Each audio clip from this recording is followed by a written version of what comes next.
Hello guys, welcome back to 4D.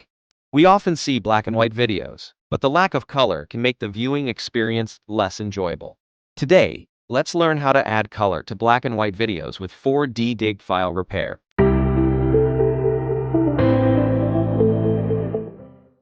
4D has a powerful AI auto-coloring function.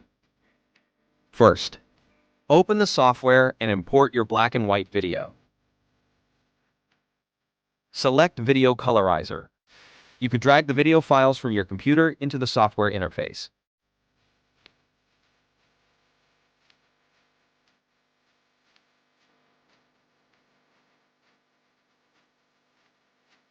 You can choose your AI models, AI, Colorize, and resolution.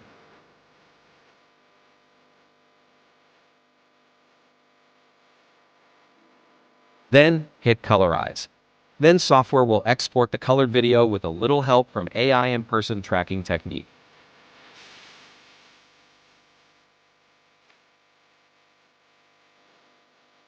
After loading, click Save.